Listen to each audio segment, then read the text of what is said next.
নমস্কার, চ্যানেলের সকলকে অনেক অনেক শুভেচ্ছা এবং স্বাগত জানাই। আজ সরাসরি আমরা বিষয়ের মধ্যে প্রবেশ করব, কারণ একটু বড় হতে পারে, তবে পুরো প্রবন্ধটিকে আজকে লাইন বাই লাইন পড়ে বুঝিয়ে দেব। ফলে যাদের প্রয়োজন আছে এই প্রবন্ধটি, তাদের সবচেয়ে বেশি সুবিধা হবে।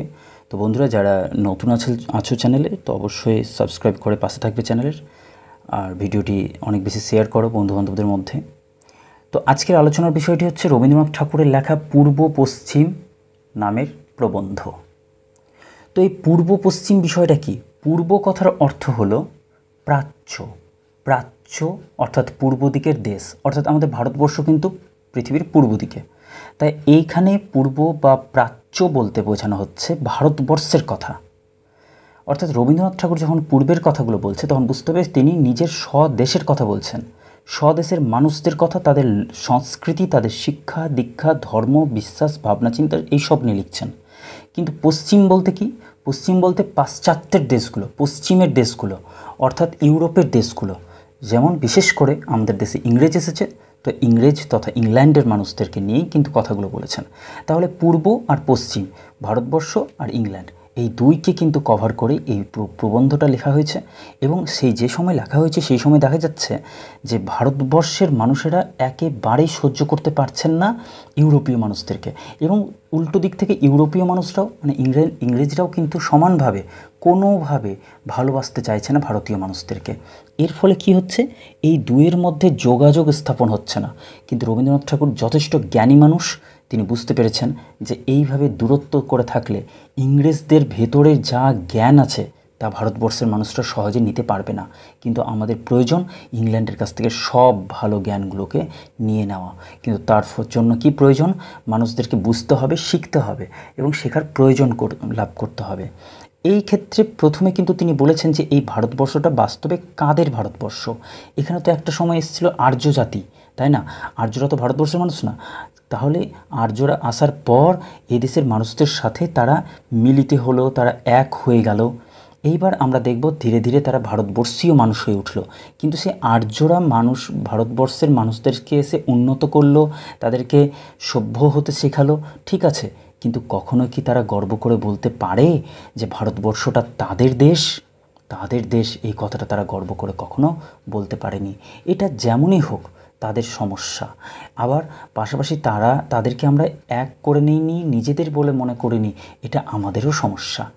এই বিষয়টিকে তুলে ধরার জন্য তিনি বেশ কতকগুলো উদাহরণ সমেত কতকগুলো প্রাসঙ্গিক বিষয়কে তুলে ধরতে চেয়েছেন। তো শুরু করি প্রবন্ধটা। দেখো, প্রথমে বলছেন ভারতবর্ষের ইতিহাস। কাহাদের ইতিহাস? অর্থাৎ এই ভারতবর্ষের যে ইতিহাসটা রয়েছে সেটা কাদের ইতিহাস? একদিন যে শ্বেতকায়, শ্বেতকায় কথার অর্থ হচ্ছে সাদা চামড়ার মানুষ। শ্বেতকায়, সাদা চামড়া বা সাদা দেহ, অর্থাৎ এখানে আর্যদের কথা বলা হচ্ছে, যারা ইউরোপীয়, যারা এসছিল প্রথম ভারতবর্ষে। একদিন যে শ্বেতকায় আর্যগণ প্রকৃতির এবং মানুষের সমস্ত দুরূহ বাধা ভেদ করিয়া ভারতবর্ষে প্রবেশ করিয়াছিলেন, যে অন্ধকারময় সুবিস্তীর্ণ অরণ্য, আসলে ভারতবর্ষটা তো সেই রকমই ছিল, মানে অরণ্যে পরিপূর্ণ ছিল। সেই অন্ধকার পরিপূর্ণ অরণ্যে পরিপূর্ণ দেশটিতে এসে প্রকৃতি আর মানুষের সমস্ত রকম বাধাকে দূর করে দিয়ে এই আর্যগণের ভারতে এসেছিল। আর এসে কী করলো? এই বৃহৎ দেশকে আচ্ছন্ন করিয়া পূর্বে পশ্চিমে প্রসারিত ছিল, তাহাকে একটা নিবিড় যবনিকার মতো সরাইয়া দিয়া, অর্থাৎ এই দেশের মধ্যে যে অন্ধকার দিকগুলো ছিল সেগুলোকে দূরে সরিয়ে দিয়ে ফল শস্যে বিচিত্র আলোকময় উন্মুক্ত রঙ্গভূমি উদ্ঘাটিত করিয়া দিলেন। তাহাদের বুদ্ধি, শক্তি ও সাধনা একদিন এই ইতিহাসের ভিত্তি রচনা করিয়াছিল। কিন্তু এ কথা তাহারা বলিতে পারেন নাই যে ভারতবর্ষ আমাদেরই ভারতবর্ষ। যে কথাটা বললাম, আর্যরা এসে এই দেশের মধ্যে সভ্যতার বিকাশ ঘটিয়েছেন। ফল শস্যে এই জঙ্গলে পরিপূর্ণ ভারতবর্ষকে ফলে শস্যে পরিপূর্ণ করেছেন, আলোময় করেছেন এই অন্ধকার দেশটিকে। কিন্তু তারপরেও তারা কখনো গর্ব করে বলতে পারেনি যে এই ভারতবর্ষ আমাদেরই ভারতবর্ষ। আর্যরা অনার্যদের সঙ্গে মিশিয়া গিয়াছিলেন। আর্যরা তো বুঝলাম বিদেশি, তারা এসছে ভারতবর্ষে এক সময়। কিন্তু অনার্য কারা? অনার্য হচ্ছে ভারতবর্ষের মানুষেরা, যারা এই জঙ্গলে পরিপূর্ণ বর্ষের প্রকৃত মানুষ। তো বলছে আর্যরা অনার্যদের সঙ্গে মিশিয়া গিয়াছিলেন। প্রথম যুগে আর্যদের প্রভাব যখন অক্ষুণ্ণ ছিল, তখনও অনার্য শূদ্রদের সহিত তাহাদের প্রতিলোম বিবাহ চলিতেছিল। প্রতিলোম বিবাহ কি আর অনুলোম বিবাহটা কি সেটা বুঝতে হবে। অনুলোম বিবাহ হলো উচ্চ জাতের পুরুষের সাথে নিম্ন জাতের মেয়ের বিয়ে, কিন্তু প্রতিলোম মানে কি? উচ্চ জাতের মেয়ের সঙ্গে নিম্ন জাতের ছেলের বিয়ে। অর্থাৎ আর্যদের মধ্যেকার মেয়েরা কিন্তু এই অনার্য ছেলেদেরকে বিয়ে করতে পারত। এই প্রতিলোম বিবাহটা চলছিল আর্য আর অনার্য তথা শূদ্রদের সাথে। তারপর বৌদ্ধ যুগের কথা আসছে। তারপর বৌদ্ধ যুগে এই মিশ্রণ আরও অবাধ হইয়া উঠিয়াছিল। এই যুগের অবসানে যখন হিন্দু সমাজ আপনার বেড়াগুলি পুনঃসংস্কার করিতে প্রবৃত্ত হইল এবং খুব শক্ত পাথর দিয়া আপন প্রাচীর পাকা করিয়া গাঁথিতে চাহিল, তখন দেশের অনেক স্থলে এমন অবস্থা ঘটিয়াছিল যে ক্রিয়াকর্ম পালন করিবার জন্য বিশুদ্ধ ব্রাহ্মণ খুঁজিয়া পাওয়া কঠিন হইয়াছিল। আসলে ওই যে আর্য অনার্য সবাই মিশে গেছিল, ফলে তাদের মধ্যে থেকে কে প্রকৃত ব্রাহ্মণ, কে প্রকৃত আর্য, এই ব্রাহ্মণকে খুঁজে পাওয়া মুশকিল হয়েছিল। এর ফলে কি হলো? অনেক স্থলে কি করা হয়েছিল? অন্য দেশ, ভিন্ন দেশ হইতে ব্রাহ্মণ আমন্ত্রণ করিয়া আনিতে হইয়াছে। মানে যখনই ব্রাহ্মণের প্রয়োজন পড়ল তখন নিজেদের মধ্যে থেকে আর ব্রাহ্মণকে খুঁজে পাওয়া গেল না, তারা তো মিশে গেছে আর্য অনার্য, ফলে প্রকৃত ব্রাহ্মণকে খুঁজে পাওয়া যাচ্ছে না। ফলে অন্য জায়গা থেকে ব্রাহ্মণকে আমন্ত্রণ করে আনা হতো। এমনকি কী করা হয়েছিল? অনেক স্থলে রাজাজ্ঞায়, মানে রাজার আজ্ঞা অনুযায়ী উপবীত পড়াইয়া, অর্থাৎ উপবীত মানে আমরা বুঝতে পারলাম নিশ্চয়ই, ওই যে ব্রাহ্মণরা যে পৈতাটা পড়ে, সেই উপবীত পড়িয়ে দিয়ে ব্রাহ্মণ রচনা করিতে হইয়াছে। অর্থাৎ নতুন ব্রাহ্মণ তৈরি করে তারপরে পূজা করার বা পূজাপাঠ করার প্রয়োজন হয়েছিল।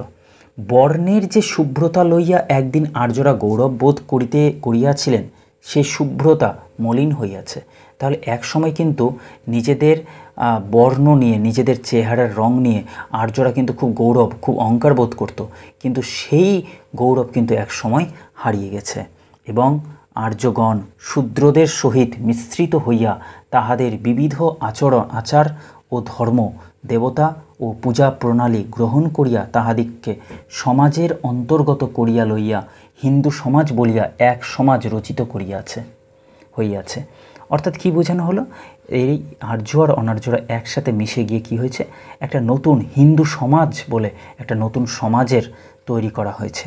বৈদিক সমাজের সহিত কেবল যে তাহার ঐক্য নাই তাহা নহে, অনেক বিরোধও আছে। তো যে হিন্দু সমাজটাকে তৈরি করা হলো, এই হিন্দু সমাজ তথা হিন্দু ধর্মের কি হলো? বৈদিক ধর্ম আর সমাজের সাথে কিন্তু অনেক বিরোধ তৈরি হলো। অতীতের সেই পর্বেই কি ভারতবর্ষের ইতিহাস দাঁড়ি টানিতে পারিয়াছে? বিধাতা কি তাহাকে কথা বলিতে দিয়াছেন যে ভারতবর্ষের ইতিহাস হিন্দুর ইতিহাস? এইবার কবির কাছে প্রথম একটি বিষয় প্রশ্ন হয়ে দাঁড়ালো।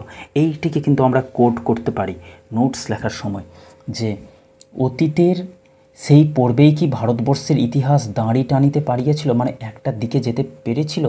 বিধাতা কি তাহাকে এ কথা বলিতে দিয়াছেন যে ভারতবর্ষের ইতিহাস হিন্দুর ইতিহাস?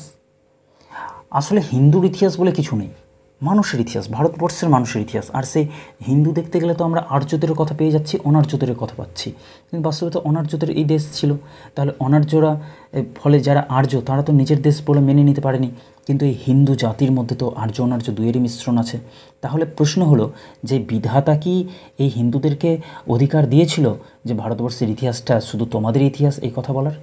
তো হিন্দুর ভারতবর্ষে যখন রাজপুত রাজারা পরস্পর মারামারি কাটাকাটি করিয়া বীরত্বের আত্মঘাতী অভিমান প্রচার করিতেছিল, তো একটা সময় কি হয়েছিল যে রাজপুত রাজারা নিজেদের মধ্যে মারামারি কাটাকাটি করে আসলে ওই যে সাম্রাজ্য বিস্তার, ওই সাম্রাজ্য বিস্তারের উদ্দেশ্যে তারা কি করছিল? পরস্পরের মধ্যে মারামারি কাটাকাটি করছিল। এবং সেই ফাঁকে সেই সময়ে ভারতবর্ষের সেই বিচ্ছিন্নতার ফাঁক দিয়া মুসলমান এ দেশে প্রবেশ করিল।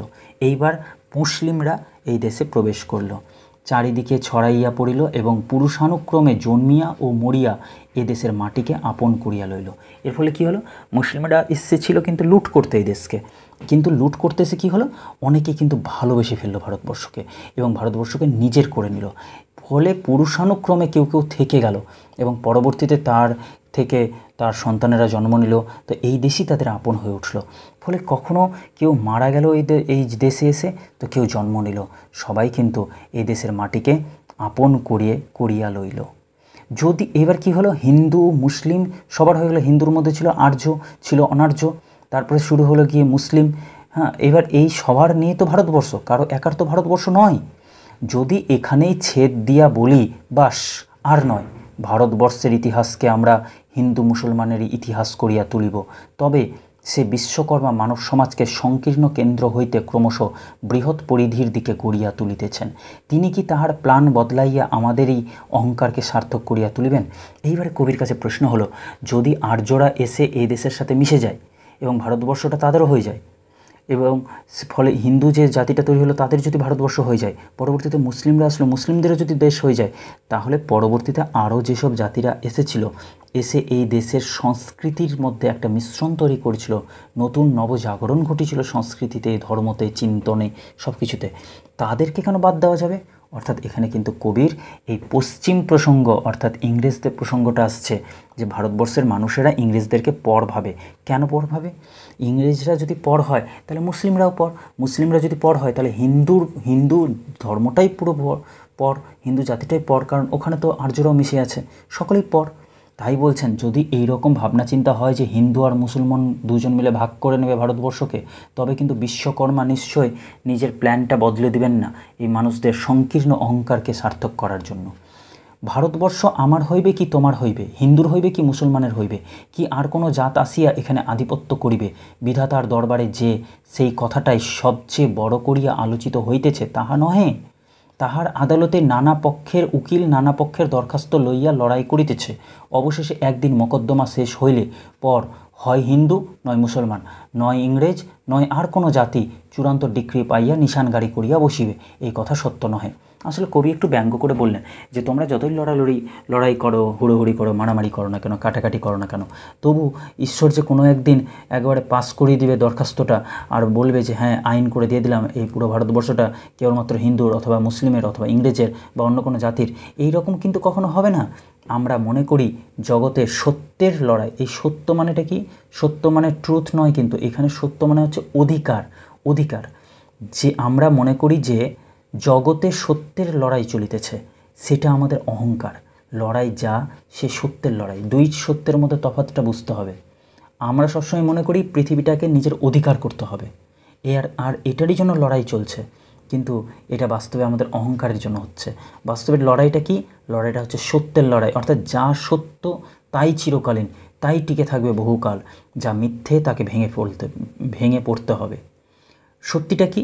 মানুষে প্রেমটা সত্যি, মানুষে হিংসা মারামারি করে পরস্পরকে আঘাত করে নিজেদের সাম্রাজ্য বিস্তারের লোভকে আরও বড় করে তোলা, এইটা কিন্তু মিথ্যে। আর এই মিথ্যা একদিন না একদিন শেষ হয়, তার পরিণাম আমরা জানি, তার ফলও আমরা জানি, তার দৃষ্টান্তও আমরা জানি। ইতিহাস সাক্ষী আছে যে সভ্যতায় বড় হয়েছে সেই সভ্যতা কিন্তু একসময় শেষও হয়ে গেছে। অর্থাৎ যার উত্থান আছে, যার সৃষ্টি আছে, তার লয় আছে, যার উত্থান আছে তার পতন আছে। তো আসি আবার, যাহা সকলের চেয়ে শ্রেষ্ঠ, যাহা সকলের চেয়ে পূর্ণ, যাহা চরম সত্য, তাহা সকলকে লইয়া, মানে কেউ কাউ থেকে আলাদা হয়ে কিন্তু সত্যিটা প্রতিষ্ঠা পায় না, সবাইকে নিয়ে, এবং তাহাই নানা আঘাত সংঘাতের মধ্য দিয়া হইয়া উঠিবার দিকে চলিয়াছে। আমাদের সমস্ত ইচ্ছা দিয়া তাহাকে আমরা যে পরিমাণে অগ্রসর করিতে চেষ্টা করিব, সেই পরিমাণেই আমাদের চেষ্টা সার্থক হইবে। নিজেকেই ব্যক্তি হিসাবেই হোক আর জাতি হিসাবেই হোক জয়ী করিবার যে চেষ্টা, বিশ্ববিধানের মধ্যে তাহার গুরুত্ব কিছুই নয়। গ্রিসের কথা এবার আসছে, কি বলছে? গ্রিসের জয় পতাকা আলেকজান্ডারকে আশ্রয় করিয়া সমস্ত পৃথিবীকে যে একচ্ছত্র করিতে পারে নাই, তাহাই গ্রিসের দম্ভই অকৃতার্থ হইয়াছে। পৃথিবীতে আজ সে দম্ভের মূল্য কী? তাই না?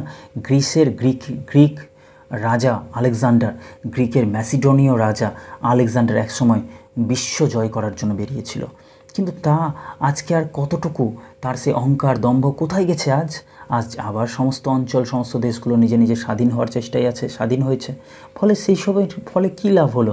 সাম্রাজ্য বিস্তারের ফলে রোমের বিশ্ব সাম্রাজ্যের আয়োজন বর্বরের সংঘাতে ফাটিয়া খান হইয়া সমস্ত ইউরোপময় যে বিকীর্ণ হইল, তাহাতে রোমকে অহংকার রমকের অহংকার অসম্পূর্ণ হইয়াছে, কিন্তু সেই ক্ষতি লইয়া জগতে আজ কে বিলাপ করিবে। অর্থাৎ কি হলো, শেষমেশ রোমের বিশ্ব সাম্রাজ্যের যে আয়োজন, এর ফলে কি হলো, ইউরোপের মধ্যে যে একটা ক্ষতবিক্ষতের সৃষ্টি হয়েছিল, সেটা নিয়ে রোমের অহংকার কিন্তু অসম্পূর্ণ থেকে গেল।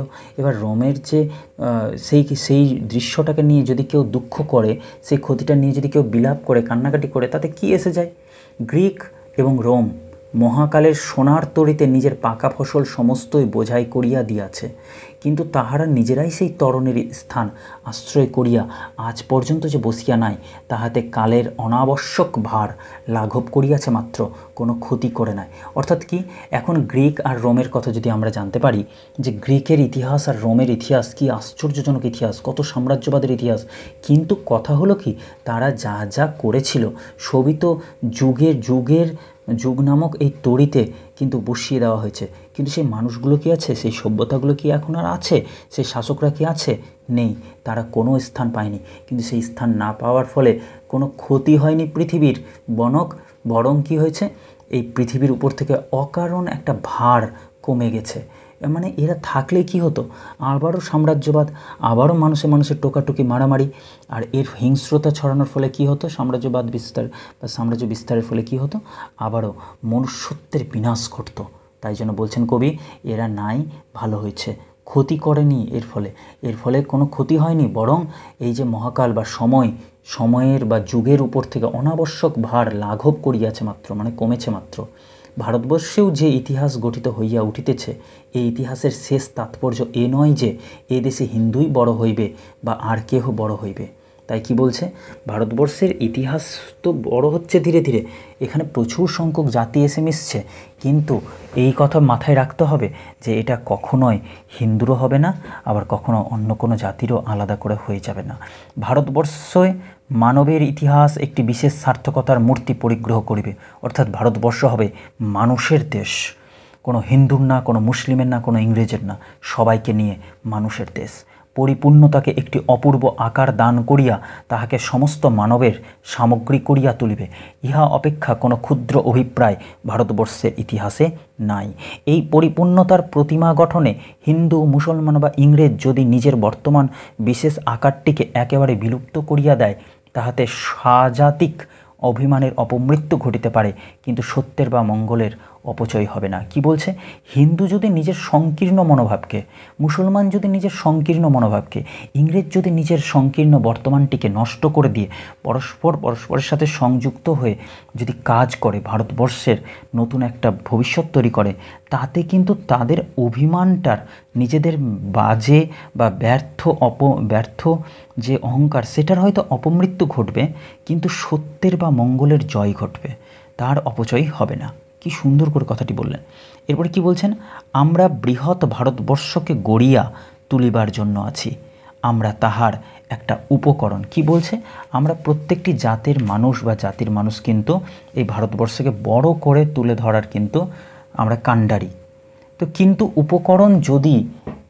উপকরণ যদি এই বলিয়া বিদ্রোহ প্রকাশ করিতে থাকে যে আমরাই চরম, মানে হিন্দুরা ভাবছে যে আমরাই ঠিক, মুসলিম ভাবছে আমরাই ঠিক, আবার ইংরেজরা ভাবছে আমরাই যথেষ্ট, যদি বলে আমরাই চরম, আমরা সমগ্রের সহিত মিলিব না, আমরা স্বতন্ত্র থাকিব, তবে সকল হিসাবেই ব্যর্থ হয়। বিরাট রচনার সহিত যে খণ্ড সামগ্রী কোনো মতেই মিশ খাইবে না, যে বলিবে আমি টিকিতে চাই, সে একদিন বাদ পড়িয়া যাইবে। যে বলিবে আমি স্বয়ং কিছুই নয়, সে সমগ্র রচিত হইতেছে, তাহারই উদ্দেশ্যে আমি সম্পূর্ণভাবে উৎকৃষ্ট। কি বলছে, এই জায়গাটা কিন্তু আমরা পয়েন্ট করতে পারি যে কোনো প্রশ্নের ক্ষেত্রে। এইখান থেকে যদি কোনো প্রশ্ন আসে, কি হবে, যদি কেউ বলে আমরাই চরম, আমরা সমগ্রের সহিত মিলিব না, আমরা স্বতন্ত্র থাকিব, তবে সকল হিসাবেই ব্যর্থ হয়। বিরাট রচনার সহিত যে খণ্ড সামগ্রী কোনো মতেই মিশ খাইবে না, যে বলিবে আমি টিকিতে চাই, সে একদিন বাদ পড়িয়া যাইবে। কি সুন্দর কথা, যে বলিবে আমি স্বয়ং কিছুই নয়। এবার উল্টো কথা বলছেন কবি কি বলছেন, বা প্রাবন্ধিক রবীন্দ্রনাথ ঠাকুর কি বলছেন, যে ব্যক্তি বলবে আমি স্বয়ং কিছু না, যে সমগ্র রচিত হইতেছে, তাহারই উদ্দেশ্যে আমি সম্পূর্ণভাবে উৎকৃষ্ট। অর্থাৎ যা পৃথিবীতে ঘটছে, যা ঘটা উচিত, সব কিছুর জন্য আমি উৎসৃষ্ট হয়েছি বা আমাকে সৃষ্টি করা হয়েছে। ক্ষুদ্রকে সেই ত্যাগ করিয়া, মানে নিজের ভেতরের যে দম্ভ অহংকার বা ছোট আমিটা, সেই ছোট আমিকে মেরে দিয়ে একটা বড় আমি তথা বৃহতের মধ্যে রক্ষিত হইবে। ভারতবর্ষেরও যে অংশ সমস্তের সহিত মিলিতে চাহিবে না, যাহা কোনো একটা বিশেষ অতীতকালের অন্তরালের মধ্যে প্রচ্ছন্ন থাকিয়া অন্য সকল হইতে বিচ্ছিন্ন হইয়া থাকিতে চাহিবে, যে আপনার চারিদিকে কেবল বাধা রচনা করিয়া তুলিবে, ভারত ইতিহাসের বিধাতা তাহাকে আঘাতের পর আঘাত হয় পরম দুঃখ সকলের সঙ্গে সমান করিয়া দিবেন, নয় তাহাকে অনাবশ্যক ব্যাঘাত বলিয়া একেবারে বর্জন করিবেন। কি সুন্দর কথা বললেন। যারা নিজেরা কারোর সাথে যুক্ত হতে চাইবে না এবং নিজেকে বাঁচিয়ে রাখার চেষ্টা করবে, ভারত ইতিহাসের বিধাতা তাকে আঘাতের পর আঘাতে হয় পরম দুঃখ দিবে আর সকলের সঙ্গে সমান করে দেবে দুঃখ দিয়ে, নয়তো তাহাকে অনাবশ্যক ব্যাঘাত বলিয়া একেবারে বর্জন করিবেন। আমরাও দেখি এবং আরও বেঁধে বেঁধে থাকি কবিতাতে শঙ্খ ঘোষ একই কথা বলেছেন যে আমাদের পথ নেই কোনো, আমরা ভিখিরি 12 মাস। তো দেখা যাচ্ছে যে মানুষ যখনই বিপদে পড়েছে তখনই তারা এক হওয়ার চেষ্টা করেছে। এখানেও সেই ঐক্যবদ্ধতার কথা বলা হয়েছে, যে এখানে ঐক্যবদ্ধতা নাই সেখানে কিন্তু ইতিহাস থেকে মানুষেরা বাদ পড়ে যাবে। কারণ ভারতবর্ষের ইতিহাস আমাদের ইতিহাস নহে, আমরাই ভারতবর্ষের ইতিহাসের জন্য সমাহৃত। মানে ভারতবর্ষের ইতিহাসটা কেবলমাত্র আমাদের জন্য নয়, বরং আমরা এই ভারতবর্ষের ইতিহাস তৈরি করার ক্ষেত্রে একটা ছোট উপকরণ মাত্র। আমরা নিজেকে যদি তাহার যোগ্য না করি তবে আমরাই নষ্ট হইব। আমরা সর্বপ্রকারের সকলের সংস্রব বাঁচাইয়া অতি বিশুদ্ধভাবে স্বতন্ত্র থাকিব, মানে আলাদা হয়ে থাকব, বিশুদ্ধভাবে নিজেকে স্বাধীন মানে আলাদা করে রাখব, এই বলিয়া যদি গৌরব করি এবং যদি মনে করি এই গৌরবকেই আমাদের বংশ পরম্পরায় চিরন্তন করিয়া রাখিবার ভার আমাদের ইতিহাস গ্রহণ করিয়াছে, যদি মনে করি আমাদের ধর্ম কেবলমাত্র আমাদের আচার বিশেষভাবে আমাদের পূজাক্ষেত্রে আর কেহ পদার্পণ করিবে না, আমাদের জ্ঞান কেবল আমাদেরই লৌহপেটকে আবদ্ধ থাকিবে, তবে না জানিয়া আমরা এই কথাই বলি যে বিশ্ব সমাজে আমাদের মৃত্যুদণ্ডের আদেশ হইয়া আছে, এক্ষণে তাহারই জন্য আত্মরচিত কারাগারে অপেক্ষা করিতেছি। এর অর্থ কী হলো? আসলে আমরা প্রত্যেকটি জাতিতে যে ভাগ বাটোয়ারা শুরু হয়েছিল সেই মুহূর্তে, সেইটা দেখে কবি বুঝতে পেরেছিলেন এই মানুষেরা যদি এক হয়ে না কাজ করে তাহলে ভারতবর্ষের একটা সুন্দর ভবিষ্যৎ, উজ্জ্বল এবং দামি ভবিষ্যৎ কিন্তু হারিয়ে যাবে। যেভাবে ইংল্যান্ডের মানুষেরা এত বেশি উপযুক্ত এবং যোগ্য আর সবচেয়ে বেশি শক্তিশালী হয়ে উঠেছে, সেই শক্তিশালী হওয়ার পথটা কি সেটা যদি ভারতবর্ষের মানুষেরা সঠিকভাবে জানতে না চায় বা ইংরেজরা তো তাদেরকে সাহায্য করবে না, এবার ইংরেজের সাথে ভালো সম্পর্ক রাখলে হয়তো ইংরেজরা সেই সহযোগিতা করবে, ফলে ইংরেজ হিন্দু মুসলিম সকলের এক হয়ে কাজ করা উচিত। কিন্তু যদি আমাদের মধ্যে কোনো জাতি কোনো মানুষ যদি আলাদা থাকার কথা বলে, তাহলে কবি বলে দিয়েছেন যে এই কথাই বলি যে বিশ্ব সমাজে আমাদের মৃত্যুদণ্ডের আদেশ হয়ে গেছে, আমাদের মৃত্যুদণ্ড হবেই, আমরা কেউ টিকে থাকবো না। পৃথিবীতে কজন মানুষ টিকে থাকে? জন্মের পর মৃত্যু পর্যন্ত মানুষেরা নিজেদেরকে টিকিয়ে রাখার চেষ্টা করে, কিন্তু বাস্তবে মানুষ তো বেঁচে ওঠে মৃত্যুর পরে, অমরত্বের পরে। মানুষ যখন অন্য মানুষকে স্মরণ করে তখনই সেই স্মরণের মধ্যে দিয়ে সাধারণ মরণ হয় না কোনো ব্যক্তির, সেই ব্যক্তি মরণের পরেও মৃত্যুঞ্জয় হয়ে ওঠে।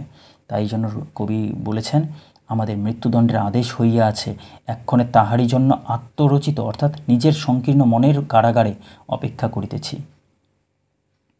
কি বলছেন এবার? সম্প্রতি পশ্চিম হইতে ইংরেজ আসিয়া ভারতবর্ষের ইতিহাসের একটি প্রধান স্থান অধিকার করিয়াছে। সোজা কথা, ভারতবর্ষের ইতিহাসে নিশ্চয়ই ইংরেজদের নাম পাওয়া যাবে এবং পাওয়া যাচ্ছেও আজ, কারণ ইংরেজ এসে ভারতবর্ষের ইতিহাসে নিজের জায়গা তৈরি করেছে।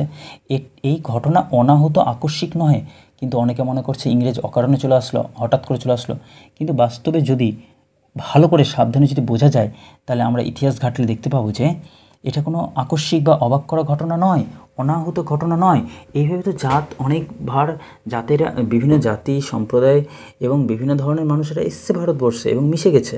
পশ্চিমের সংস্রব হইতে বঞ্চিত হইলে ভারতবর্ষ সম্পূর্ণতা হইতে বঞ্চিত হইত। ইউরোপের প্রদীপের মুখে শিখা এখন জ্বলিতেছে। কি বলল? ইউরোপ মহাদেশের প্রদীপ কিন্তু জ্বলছে, অর্থাৎ শিক্ষায় দীক্ষায় উন্নতিতে সব দিক থেকে এগিয়ে গেছে ইউরোপ। এবার ওই ইউরোপ পশ্চিম দিকে রয়েছে, তাই পশ্চিমের যদি সংস্রব হইতে বঞ্চিত হইলে ভারতবর্ষ সম্পূর্ণতা হইতে বঞ্চিত হইবে। যদি পশ্চিমের দেশগুলোর সাথে যুক্ত হতে না পারে আজকের ভারতবর্ষ, তাহলে ভারতবর্ষ ব্যর্থ এবং অসম্পূর্ণই থেকে যাবে। সেই শিখা হইতে, শিখা মানে কি ওই যে প্রদীপের মুখের যে আগুনের শিখাটা, সেটার কথা বলছে, যে ইউরোপের যে সেই প্রদীপের মুখে যে শিখা জ্বলছে, সেই শিখা হইতে আমাদের প্রদীপ জ্বালাইয়া লইয়া আমাদিগকে কালের পথে আর একবার যাত্রা করিয়া বাহির হইতে হইবে। বিশ্বজগতে আমরা যাহা পাইতে পারি 3000 বৎসর পূর্বেই আমাদের পিতামহেরা তাহা সমস্তই সঞ্চয় করিয়া চুকাইয়া দিয়াছেন। আমরা এমন হতভাগ্য নহি এবং জগৎ এত দরিদ্র নহে, আমরা যাহা করিতে পারি তাহা আমাদের পূর্বেই করা হইয়া গেছে। এই কথা যদি সত্য হয়, তবে জগতের কর্মক্ষেত্রে আমাদের প্রকাণ্ড অনাবশ্যকতা লইয়া আমরা তো পৃথিবীর ভার হইয়া থাকিতে পারিব না। সোজা কথা কবি কি বলছেন, যে আমাদের সমস্ত কাজ যা হওয়া সম্ভব ছিল তা 3000 বছর পূর্বে আমাদের পূর্বপুরুষরা করে দিয়ে গেছে, পিতামহেরা করে দিয়ে গেছে। আর এই কথা ভেবে যদি আমরা চুপ করে বসে থাকি, নতুন করে ভারতবর্ষকে না সাজাই, তাহলে এটা একমাত্র পৃথিবীর অকারণে ভার হয়ে বেঁচে থাকা।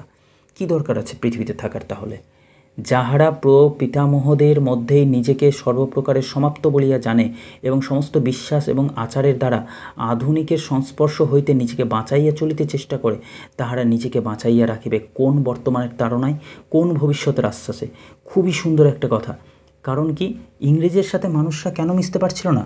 আসলে ওদের কাছে প্রাচীন একটা বিশ্বাস ছিল।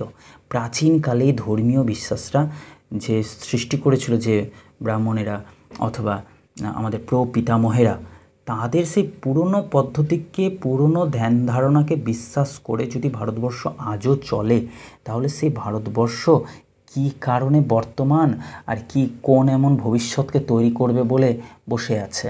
তাই কবি বলছেন, নতুনের সাথে যুক্ত হতে হবে, আধুনিকীকরণ করতে হবে নিজের সাথে। পৃথিবীতে আমাদেরও যে প্রয়োজন আছে, সে প্রয়োজন আমাদের নিজের ক্ষুদ্রতার মধ্যেই বদ্ধ নহে, তাহা নিখিল মানুষের সঙ্গে, নিখিল মানে পৃথিবী, সারা পৃথিবীর মানুষের সঙ্গে জ্ঞান, প্রেম, কর্মের দ্বারা নানা পরিবর্ধমান সম্বন্ধে, নানা উদ্ভাবনে, নানা প্রবর্তনায় জাগ্রত থাকিবে ও জাগরিত করিবে। আমাদের মধ্যে সেই উদ্যম সঞ্চার করিবার জন্য ইংরেজ জগতের যজ্ঞেশ্বরের দূতের মতো জীর্ণ দ্বার ভাঙিয়া আমাদের ঘরের মধ্যে প্রবেশ করিয়াছে। কি সুন্দর কথা, যে পৃথিবীতে আমাদেরও যে প্রয়োজন আছে, এইটা যতক্ষণ আমরা না বুঝতে পারি, ততক্ষণ ভেতরের মধ্যে যে সংকীর্ণ মনোভাব, সেইটা ভেঙে আমরা নিজেকে বড় পৃথিবীটার সঙ্গে, প্রচুর মানুষের সঙ্গে নিজেদের প্রেম, জ্ঞান আর কর্মকে আমরা কিন্তু লেনদেন করতে পারবো না, আমরা বাঁচতে পারবো না, বড় মাপের মানুষ হয়ে বাঁচতে পারবো না।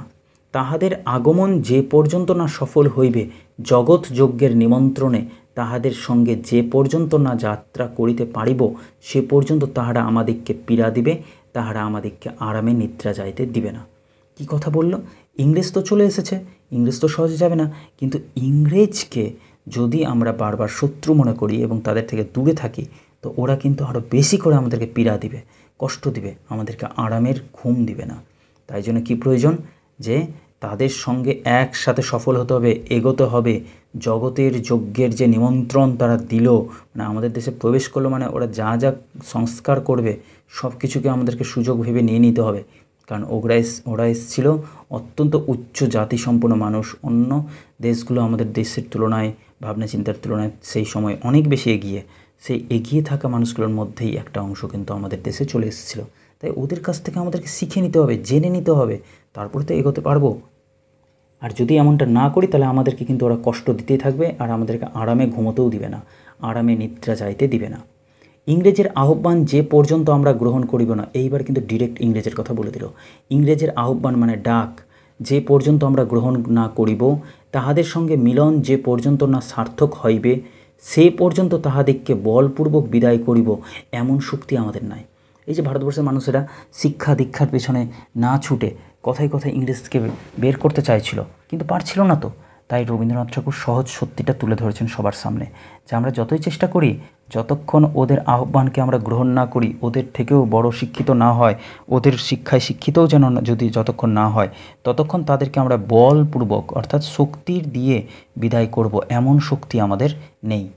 যে ভারতবর্ষ অতীতে অঙ্কুরিত হইয়া, অঙ্কুরিত মানে কি, পল্লবিত হয়েছে মানে বেড়ে উঠেছে, যে ভারতবর্ষ অতীতে অঙ্কুরিত হইয়া ভবিষ্যতের অভিমুখে উদ্ভিন্ন হইয়া উঠিতেছে, ইংরেজ সে ভারতের জন্য প্রেরিত হইয়া আসিয়াছে।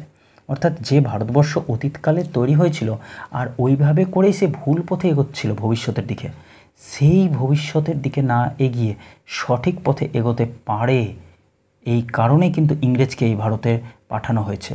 এটা ঈশ্বর বিধাতারই কাজ। সেই ভারতবর্ষ সমস্ত মানুষের ভারতবর্ষ, আমরা সেই ভারতবর্ষ হইতে অসময়ে ইংরেজকে দূর করিব, আমাদের এমন কি অধিকার আছে? সরাসরি কিন্তু তিনি প্রশ্ন করে দিলেন। বৃহৎ ভারতবর্ষের আমরা কে? এটাও একটা কথা ঠিক, যে ভারতবর্ষের কথা আমরা বলছি যে ইংরেজ থাকবে না থাকবে না, সেই ভারতবর্ষে আমরা কে? আমরা তো কেউ না, আমরাও তো এই দেশের কেউ না। এ কি আমাদেরই ভারতবর্ষ? সেই আমরা কাহারা?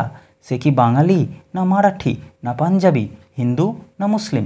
একদিন যাহারা সম্পূর্ণ সত্যের সহিত বলিতে পারিবে আমরাই ভারতবর্ষ, আমরাই ভারতবাসী, সেই অখণ্ড প্রকাণ্ড আমার মধ্যে যে কেহই মিলিত হোক, তাহার মধ্যে হিন্দু মুসলমান ইংরেজ অথবা আরও যে কেহ আসিয়াই এক হোক না, তাহারাই হুকুম করিবার অধিকার পাইবে, এখানে কে থাকিবে আর কে না থাকিবে। অর্থাৎ কারো যদি সামর্থ্য হয় যে পৃথিবীটার মধ্যে থেকে ভারতবর্ষকে আলাদা করে নেবে নিজেদের, তখনই একমাত্র কিন্তু তারা সবাই মিলে যখন থাকতে শুরু করবে, তখনই তারা বুঝতে পারবে যে কে থাকবে কে থাকবে না। কারণ সবাই মিলে যদি একত্রিত হয়ে থাকা যায়, তাহলে তো কাউকে বের করার প্রয়োজনই নাই। আসলে এইখানে কিন্তু তিনি ঐক্যবদ্ধতার কথা বলে দিলেন সহজ সাবলীলভাবে। এইবার চলে আসি আমরা তার পরের অংশটাতে। ইংরেজের সঙ্গে আমাদের মিলন সার্থক করিতে হইবে, মহাভারতবর্ষ গঠন ব্যাপারে এই ভার আজ আমাদের উপর পড়িয়া আছে। অর্থাৎ সেই সময় রবীন্দ্রনাথ ঠাকুরেরা বড় হয়েছে, কাজ করছে, তো তাদেরই তো কর্তব্য ভারতবর্ষকে আরও এক ধাপ এগিয়ে নিয়ে যাওয়া। তাই বিমুখ হইব, বিচ্ছিন্ন হইব, বিমুখ মানে মুখটা ফিরিয়ে নেব, আমি কাজ করব না, এটাকে বলছে বিমুখ হওয়া। বিচ্ছিন্ন মানে আলাদা করে দেব নিজেকে, যে যেমন চেষ্টা করছে করুক, আমি কিছু করব না, এটাকে বলছে বিচ্ছিন্ন হইব। কিছুই গ্রহণ করিব না, এ কথা বলিয়া আমরা কালের বিধানকে ঠেকাইতে পারিব না। কালের বিধান মানে সময়ের যেটা নিয়তি ভাগ্য, সেটাকে আমরা ঠেকাতে পারবো না। ভারতের ইতিহাসকে দরিদ্র বঞ্চিত করিতে পারিব না।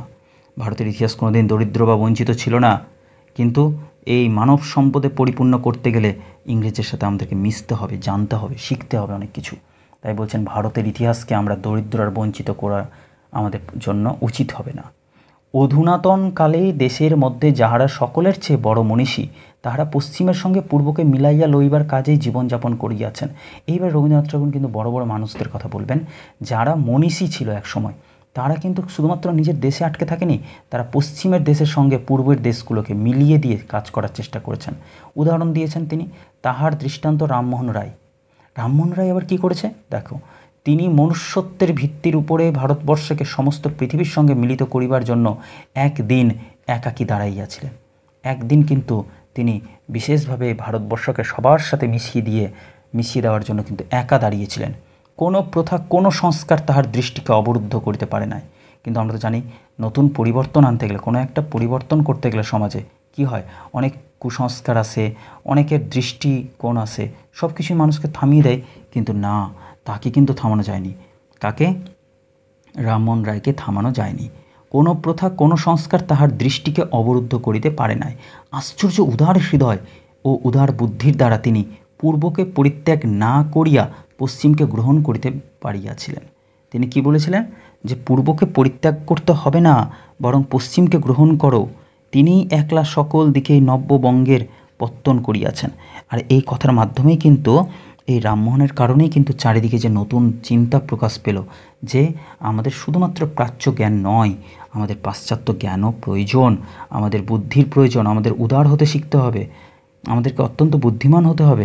এইটাই কিন্তু সম্পূর্ণ ভারতবর্ষকে কিন্তু ধীরে ধীরে ধীরে ধীরে মানুষ করলো, নব্যবঙ্গের সৃষ্টি করতে শুরু করলো। এই রূপে তিনি স্বদেশের লোকের সকল বিরোধ স্বীকার করিয়া, মানে তখনই কী হয়, যখন পরিবর্তন হয় তখন কিন্তু যে সমাজেরই পরিবর্তন হোক না কেন, সেই সমাজের মানুষেরা কিন্তু বিরোধিতা করে সবার প্রথমে, বাইরের কেউ করে না। তো স্বদেশের মানুষেরা কিন্তু তার বিরোধ করেছিল, কিন্তু সেই সব বিরোধ স্বীকার করিয়া আমাদের জ্ঞানের আর কর্মের ক্ষেত্রকে পূর্ব হইতে পশ্চিমের দিকে প্রশস্ত করিয়া দিয়াছেন রামমোহন রায়। মানে উনি কিচ্ছু শুনেননি, পূর্বের কাজের সাথে পশ্চিমের কাজকে মিলিয়ে দিয়ে অনেক বড় করে দেখতে চেয়েছিলেন এই দেশের কাজকে। আমাদিগকে মানবের চিরন্তন অধিকার, সত্যের অবাধ অধিকার দান করিয়াছেন। আমাদেরকে কি করেছেন, মানুষের যেটা চিরন্তন অধিকার আর সত্যটা যেটা সঠিক অর্থে সত্য, মানে হুজুগে ইংরেজ তাড়াবো বলে চিৎকার চেঁচামেচি শুরু করে দিলাম এরকম ব্যাপার না, ওকে বুঝতে হবে সত্যটা কী অ্যাকচুয়ালি। আমাদেরকে জানিতে দিয়াছেন আমরা সমস্ত পৃথিবীর, আমাদেরকে কি বুঝিয়েছেন, কি শিখিয়েছেন রামমোহন, যে আমরা গোটা পৃথিবীর অংশ। আমাদেরই জন্য বুদ্ধ, যীশুখ্রিস্ট, মোহাম্মদ জীবন গ্রহণ করেছিল এবং জীবন দান করেছিল আমাদের জন্য, অর্থাৎ সারা পৃথিবীর জন্য। ভারতবর্ষের যে ঋষিদের সাধনার ফল আমাদের প্রত্যেকের জন্যই সঞ্চিত হইয়াছে, অর্থাৎ হিন্দু, মুসলিম, বৌদ্ধ, শিখ, জৈন যারা আছে, এমনকি ইংরেজরাও যারা ভারতবর্ষে থাকছে, তাদের প্রত্যেকের জন্যই কিন্তু ভারতবর্ষের ঋষিদের সাধনার ফল ছিল। পৃথিবীর যে দেশেই যে কেহ জ্ঞানের বাধা দূর করিয়াছেন, কি বলছে, জ্ঞানের পথে বাধা আসতে গেলেই সব দেশেই কিন্তু কোনো না কোনো মহাপুরুষ জন্মগ্রহণ করেছেন আর সঠিক জ্ঞানের বাধা দূর করার চেষ্টা করেছেন। জড়ত্বের শৃঙ্খল মোচন করিয়া মানুষের আবদ্ধ শক্তিকে মুক্তি দিয়াছেন, তিনি আমাদেরই আপন, তাহাকে লইয়া আমরা প্রত্যেকে ধন্য। তো সেইখানে কৃষ্ণকে ভাগ করা যায় না, বুদ্ধকে ভাগ করা যায় না, খ্রিস্টকে ভাগ করা যায় না, মোহাম্মদকে ভাগ করা যায় না। এরা মানব জাতির শিক্ষক, এরা মানব জাতির পথ প্রদর্শক এবং সম্পূর্ণ বিশ্বের মানুষের এরা প্রিয়জন। এদেরকে নিয়ে ভাগ বাটোয়ারা করা চলে না। এদেরকে নিয়ে, তাহাকে নিয়ে লইয়া আমরা প্রত্যেকেই ধন্য। রামমোহন রায় ভারতবর্ষের চিত্তকে সংকুচিত ও প্রাচীরবদ্ধ করেন নাই, তাহাকে দেশে ও কালে প্রসারিত করিয়াছেন। ভারতবর্ষ ও ইউরোপের মধ্যে তিনি সেতু স্থাপন করেছেন, অর্থাৎ ভারতবর্ষ আর ইউরোপের মধ্যে তিনি সুন্দর সম্পর্ক স্থাপন করে দেওয়ার চেষ্টা করেছিলেন। এই কারণে ভারতবর্ষের সৃষ্টিকার্যে আজও তিনি শক্তিরূপে বিরাজ করিতেছেন। কোনো অন্ধ অভ্যাস, কোনো ক্ষুদ্র অহংকারবশত মহাকালের অভিপ্রায়ের বিরুদ্ধে মূঢ়ের মতো তিনি বিদ্রোহ করেন নাই। যে অতিপ্রায় কেবল অতীতের মধ্যে নিঃশেষিত নহে, যাহা ভবিষ্যতের দিকে উদ্যত, তাহারই জয় পতাকা সমস্ত বিঘ্নের বিরুদ্ধে বীরের মতো বহন করিয়াছেন। খুবই সহজ সরল একটি কথা, এখানে নতুন করে আর কিছুই ভাবার নেই। দক্ষিণ ভারতের কথাতে চলে আসি। দক্ষিণ ভারতের কথাতে কি, রানাডে বলে একজন দক্ষিণ ভারতের রানাডের কথা বলছে। পূর্ব পশ্চিমের সেতুবন্ধন কার্যে জীবন যাপন করিয়েছেন ইনিও, মানে একদিকে আমরা রামমোহনের কথা পেলাম, এইবার আমরা রানাডের কথা পাচ্ছি।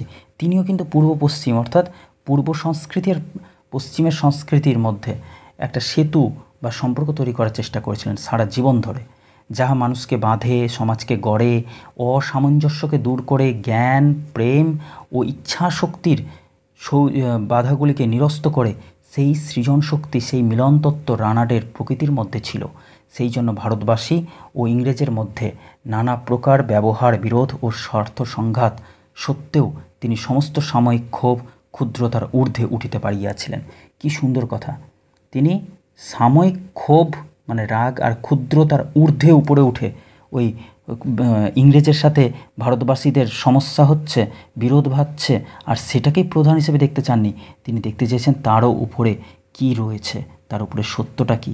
ভারত ইতিহাসের যে উপকরণ ইংরেজের মধ্যে আছে, তাহা গ্রহণের পথ যাহাতে বিস্তৃত হয়, তাহাতে ভারতবর্ষের সম্পূর্ণতা সাধনের কোনো ব্যাঘাত না ঘটে। তাহার প্রশস্ত হৃদয় ও উদার বুদ্ধি, ইংরেজদের উদার বুদ্ধির কিন্তু প্রয়োজন পড়ছে। সেই চেষ্টায় চিরদিন প্রবৃত্ত ছিল। অল্পদিন পূর্বে বাংলাদেশে যে মহাত্মের মৃত্যু হইয়াছে, সেই বিবেকানন্দ পূর্ব পশ্চিমকে দক্ষিণে ও বামে রাখিয়া মাঝখানে দাঁড়াইতে পারিয়াছিলেন। আবার বিবেকানন্দের প্রসঙ্গ আসলো, তিনিও কিন্তু কী করেছিল, পূর্ব আর পশ্চিমকে, ওই যে বাইরে গিয়ে আমেরিকাতে গিয়ে তিনি যে বক্তব্য রেখেছিলেন, এর মানেটা কি, পূর্ব সংস্কৃতি, ধর্ম সংস্কৃতিকে পশ্চিমের দেশগুলোতে ছড়িয়ে দিতে চেয়েছিলেন। ভারতবর্ষের ইতিহাসের মধ্যে পাশ্চাত্যকে অস্বীকার করিয়া ভারতবর্ষকে সংকীর্ণ সংস্কারের মধ্যে চিরকালের জন্য সংকুচিত করা তাহার জীবনের উপদেশ নহে। গ্রহণ করিবার, মিলন করিবার, সৃজন করিবার প্রতিভাই তাহার ছিল। তিনি ভারতবর্ষের সাধনাকে পশ্চিমে ও পশ্চিমের সাধনাকে ভারতবর্ষে দিবার ও লইবার পথ রচনার জন্য নিজের জীবন উৎসর্গ করিয়াছিলেন। এরপরে বিবেকানন্দের পরে কি, তাহলে প্রথমে আমরা রামমোহনের কথা পেলাম, তারপরে আমরা পেলাম গিয়ে রানাডের কথা, তারপরে বিবেকানন্দের কথা পেলাম, আমরা এখানে বিবেকানন্দের কথাও পেলাম। এইবার পাবো আমরা বঙ্কিমচন্দ্রের কথা। কি সুন্দর করে তিনি এবার বঙ্কিমচন্দ্রের প্রসঙ্গকে নিয়ে আসছেন। বঙ্কিমচন্দ্র বঙ্গদর্শনে যেদিন অকস্মাৎ পূর্ব পশ্চিমের মিলনযজ্ঞ আহ্বান করিলেন, অর্থাৎ তিনি যখন প্রথম বঙ্কিমচন্দ্র বললেন বঙ্গদর্শন পত্রিকায় যে পূর্ব আর পশ্চিমের মিলন অত্যন্ত জরুরি, অর্থাৎ এই দুই সংস্কৃতির মানুষকে এক হতে হবে, সেই দিন হইতে বঙ্গ সাহিত্যে অমরতার আহ্বান হইল, সেই দিন হইতে বঙ্গ সাহিত্য মহাকালের অভিপ্রায়ে যোগদান করিয়া সার্থকতার পথে দাঁড়াইল। বঙ্গ সাহিত্যে যে দেখিতে দেখিতে এমন বৃদ্ধিলাভ করিয়া উঠিতেছে, তাহার কারণ এ সাহিত্য সেই সকল কৃত্রিম বন্ধন ছেদন করিয়া যাহাতে বিশ্ব সাহিত্যের সহিত ইহার ঐক্যের পথ বাধাগ্রস্ত হয়। ইহা ক্রমশই এমন করিয়া রচিত হইয়া উঠিয়াছে, যাহাতে পশ্চিমের জ্ঞান ও ভাব ইহা সহজে আপনারই গ্রহণ করিতে পারে। বঙ্কিম যাহা রচনা করিয়াছেন কেবল তাহার জন্যই যে তিনি বড় তাহা নহে, তিনি বাংলা সাহিত্যে পূর্ব পশ্চিমের আদান প্রদানের রাজপথকে প্রতিভা বলে ভালো করে করিয়া মিলাইয়া দিতে পারিয়াছেন। কি সুন্দর কথা বলেন যে বঙ্কিমচন্দ্র যা যা লিখেছেন তার জন্য যে তিনি বিখ্যাত তা নয়, কিন্তু আসলে তিনি পূর্ব আর পশ্চিমের যে আদান প্রদানকে এক ধাপ এগিয়ে দিয়েছেন বাংলা সাহিত্যে, সেটাই তার প্রধান কাজ। এই মিলন তত্ত্ব বাংলা সাহিত্যের মাঝখানে প্রতিষ্ঠিত হইয়া ইহার সৃষ্টিশক্তিকে জাগ্রত করিয়া তুলিয়াছে। কি সুন্দর কথা। এরপর কি বলছেন তিনি, এমন করিয়া আমরা যে দিক হইতে দেখিতে পাইব আধুনিক ভারতবর্ষে যাহাদের মধ্যে মানবের মহত্ব প্রকাশ, মানবের মহত্ব, অমানুষ বা পশুর মতো মন যেন না থাকে, মানবের মহত্ব প্রকাশ পাইবে, যাহারা নরযুগ প্রবর্তন করিবে, এটা নব হবে, নবযুগ যারা তৈরি করবেন, তাহাদের প্রকৃতিতে এমন একটা স্বাভাবিক ঔদার্য থাকিবে যাহাতে পূর্ব ও পশ্চিম তাহাদের জীবনে বিরুদ্ধ পীড়িত হইবে না, পূর্ব ও পশ্চিম তাহাদের মধ্যে একত্রে সফলতা লাভ করিবে। তাহলে কীরকম মানুষকে তিনি আহ্বান করছেন, যেসব মানুষের মধ্যে মানবের মহত্ব থাকবে, অমানুষের মতো আচরণ করবে না, যারা নতুন যুগকে পরিবর্তন করতে চাইবে, যারা পূর্ব আর পশ্চিমকে নিয়ে সমস্যা ভাববে না বা পীড়িত বা দুঃখিত হইবে না, বরং একসাথে নিয়ে সফল করবে নিজেদের জীবনকে। শিক্ষিত সম্প্রদায়ের মধ্যে আজ আমরা অনেকেই মনে করি যে ভারতবর্ষে আমরা নানা জাতি যে একত্রে মিলিত হইবার চেষ্টা করিতেছি, ইহার উদ্দেশ্য পলিটিক্যাল বল লাভ করা। পলিটিক্যাল মানে রাজনৈতিক শক্তি লাভ করানোর জন্যই কিন্তু আমরা সবার সাথে মিলিত হওয়ার চেষ্টা করছি, এটাই তো। কিন্তু আসলে না, এমন করিয়া যে জিনিসটা বড় তাহাকে আমরা ছোট করিয়া দেখি, ছোটর দাস করিয়া দেখিতেছি। ভারতবর্ষে আমরা সকল মানুষে মিলিব, ইহা অন্য সকল উদ্দেশ্যের চেয়ে বড়, কারণ ইহা মনুষ্যত্ব। মিলিতে যে পারিতেছি না, ইহাতে আমাদের মনুষ্যত্বের মূলনীতি ক্ষুণ্ণ হইতেছে, নষ্ট হচ্ছে। সুতরাং সর্বপ্রকার শক্তি ক্ষীণ হইয়া সর্বত্রই বাধা পাইতেছে, ইহা আমাদের পাপ। ইহাতে আমাদের ধর্ম নষ্ট হইতেছে বলিয়া সকলেই নষ্ট হইতেছে। এই অংশটা কিন্তু খুবই গুরুত্বপূর্ণ, খুবই সুন্দর, যে ভারতবর্ষে আমরা নানা জাতি যে একত্রে মিলিত হইতে চেষ্টা করিতেছি, ইহার উদ্দেশ্যটা কি? কেবলমাত্র পলিটিক্যাল বা রাজনৈতিক শক্তি অর্জন করা নয়, বরং আমরা যে সবার সাথে মিশবো, এটাই তো স্বাভাবিক। মানুষ মানুষের সাথে মিশবে না, কার সাথে মিশবে? মানুষ কীভাবে নিজের সংস্কৃতিকে পরিবর্তন করবে, আচার আচরণ রুচিবোধকে কীভাবে পরিবর্তন করবে? যতক্ষণ না তারা সবার সাথে মিশে, ততক্ষণ তো পরিবর্তন করতে পারবে না। সেই ধর্মবুদ্ধি হইতে এই মিলন চেষ্টাকে দেখিলে তবেই এই চেষ্টা সার্থক হইবে। কিন্তু ধর্মবুদ্ধি তো কোনো ক্ষুদ্র অহংকার বা প্রয়োজনের মধ্যে বদ্ধ নহে। সেই বুদ্ধির অনুগত হইলে আমাদের মিলন চেষ্টা কেবল যে ভারতবর্ষের ভিন্ন ভিন্ন ক্ষুদ্র জাতির মধ্যেই বদ্ধ হইবে তাহা নহে, এই চেষ্টা ইংরেজকে ভারতবর্ষের করিয়া লইবার জন্য নিয়ত নিযুক্ত হবে। অর্থাৎ তিনি কৌশলে কি বলছেন, ভারতবর্ষের মানুষদের কি করা উচিত? ইংরেজদেরকে নিজের করে নিতে হবে, তবে ইংরেজরা নিজেদের ভালো গুণগুলোকে কিন্তু আমাদের সাথে শেয়ার করবে এবং আমরাও উন্নত হব, আমরাও পরিপক্ক হয়ে উঠব তাদের মতো। আমাদের দেশে ভক্তিতত্ত্বে বিরোধকেও মিলন সাধনার একটা অঙ্গ বলা হয়েছে। এইটা কিন্তু দারুণ একটা কথা। আমাদের দেশে ভক্তি করাকেও কিন্তু একটা অঙ্গ বলা হয়েছে মিলন সাধনার, বা বিরোধকেও বলা হয়েছে মিলন সাধনার একটা অঙ্গ। এইটা হচ্ছে কি, লোকে প্রসিদ্ধি আছে যে রাবণ ভগবানের শত্রুতা করিয়া মুক্তি লাভ করিয়াছিল। কি অদ্ভুত কথা, তাই না? ইনি আসলে কি বলতে চাইলেন, রাবণ আর রামের মধ্যে তো শত্রুতা ছিল, সবাই সেটাই দেখছে, কিন্তু বাস্তবে কথা কি, রাবণ যদি ভগবানের সাথে শত্রুতা না করত, তাহলে ভগবানের হাতে কি করে মৃত্যু লাভ করত? তাই শত্রুতাও কিন্তু একদিক থেকে মুক্তি লাভের উপায়। তাই ইংরেজকে নিজের শত্রু মনে করেও যদি মেশা যায়, তাহলেও কিন্তু আমরা মুক্তি লাভ করতে পারি। ইহার অর্থ এই যে সত্যের নিকট পরাস্ত হইলে নিবিড়ভাবে সত্যের উপলব্ধি হইয়া থাকে। মানেটা কি, সত্যের কাছে যদি তুমি পরাজিত হও, তাহলেও কিন্তু সত্যিটাকে সঠিকভাবে তুমি চিনতে পারবা। ফলে সেখানে তোমাকে নিজের বলে কিছু পেলে না এমন বলে দুঃখ করার কিছু নেই। সত্যকে অবিরোধে অসংশয়ে সহজে গ্রহণ করিলে তাহাকে সম্পূর্ণ গ্রহণ করা হয় না। মানে সত্যটাকে যদি তুমি সহজে গ্রহণ করে নাও তাহলে সত্যিটার কোনো মান মর্যাদা থাকে না। এবার সত্যটাকে যদি সন্দেহের নজরে দেখো আর তারপরে প্রতিবাদ করো, তারপরে কঠোরভাবে লড়াই করে তাকে অর্জন করো, বৈজ্ঞানিক তত্ত্ব প্রতিষ্ঠা লাভ করো, তাহলেই কিন্তু সেটা পূর্ণতা লাভ করবে। আমরা একদিন মুগ্ধভাবে জড়ভাবে ইউরোপের কাছে ভিক্ষাবৃত্তি অবলম্বন করিয়াছিলাম। এইবার আসল কথা বলছেন তিনি। ভারতবর্ষের মানুষরা কি দয়া দাক্ষিণ্য চাইছে, ইংরেজদের কাছ থেকে দয়া চাইছে। এই যতক্ষণ ভিক্ষা করবে, দয়া ভিক্ষা করবে, ততক্ষণ ইংরেজরা সঠিকভাবে সম্মান দেবে না ভারতীয়দেরকে। তাই কবি কী বলছেন, আমরা একদিন মুগ্ধভাবে জড়ভাবে ইউরোপের কাছে ভিক্ষাবৃত্তি অবলম্বন করিয়াছিলাম, আমাদের বিচার বুদ্ধি একেবারে অভিভূত হইয়া গিয়াছিল, এমন করিয়া যথার্থভাবে লাভ করা যায় না। বলছে আমাদের বিচার বুদ্ধি সব নষ্ট হয়ে গেল, আমরা কি করে ইংরেজ আমাদেরকে কিছু দিবে, আমাদেরকে তো আরও বেশি অসহায় ভাবছে। আর অসহায়কে কেন এই শক্তিশালী জাতি বা সম্প্রদায় কেন সাহায্য করবে? স্বাভাবিক কথা। জ্ঞানী বলো আর রাষ্ট্রীয় অধিকারী বলো, তাহা উপার্জনের অপেক্ষা রাখে, অর্থাৎ বিরোধ ও ব্যাঘাতের ভিতর দিয়া আত্মশক্তির দ্বারা লাভ করিলে তবে তাহার উপলব্ধি ঘটে। কেহ তাহা আমাদের হাতে তুলিয়া দিলে তাহা আমাদের হস্তগত হয় না। যেভাবে গ্রহণের আমাদের অবমাননা হয়, সেভাবে গ্রহণ করিলে ক্ষতি হইতে থাকে। অর্থাৎ আমরা কিছু চাইলাম আর সেটা আমাদের হাতে তুলে দিল, অপমান করলো, তারপরেও তুলে দিল, তাতে কিন্তু আমাদের খুশি নয়। আমাদেরকে অর্জন করতে হবে, অর্জন করার জন্য নিজেদেরকে তৈরিও করতে হবে। এই জন্যই কিছুদিন হইতে পাশ্চাত্য শিক্ষা আর ভাবের বিরুদ্ধে আমাদের মনে একটা বিদ্রোহ উপস্থিত হইয়াছে। একটা সময় ছিল যে মানুষ সবাই ইংলিশ শিখছিল, ইংরেজি শিখত, কিন্তু তারপরে কি তৈরি হলো, রবীন্দ্রনাথ ঠাকুর দেখছেন যুগটা পরিবর্তন হচ্ছে আর ইংরেজদের বিরুদ্ধে যাওয়ার জন্য কী হলো, ইংরেজি শিক্ষার বিরোধিতা করতে শুরু করেছে মানুষ। কিন্তু বাস্তবে ইংরেজি শিক্ষার বিরোধিতা করলে তো মুশকিল হয়ে গেল। ইংরেজি শিক্ষার বিরোধিতা করলে তো আরও জানতে পারবো না আমরা কিছু। ইংরেজদের সাথে আমরা সমান সমান আসবো কী করে? ইংরেজ থেকে তো আমরা অনেক দুর্বল ছিলাম।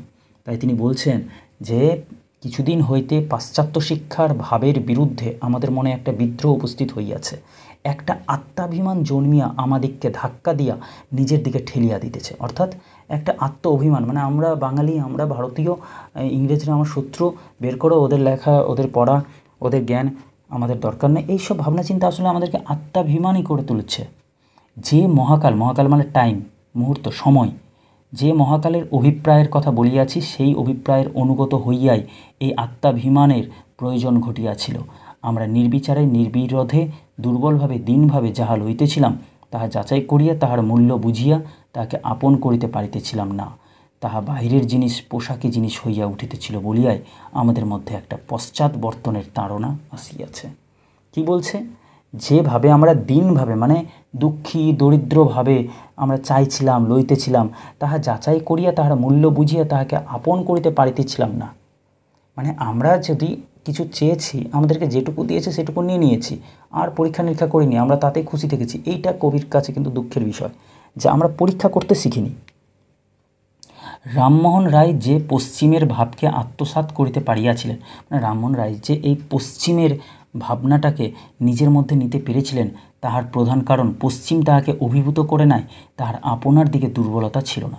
তাহলে কি একটা জিনিস বুঝতে হবে, আমরা যদি কোনো বিষয়কে শিখতে শুরু করি তার মানে এই নয় যে ওই বিষয়টার মধ্যে দুর্বলতা আছে বা বিষয়টা আমাকে অবাক করে দিয়েছে, এরকম ব্যাপার না।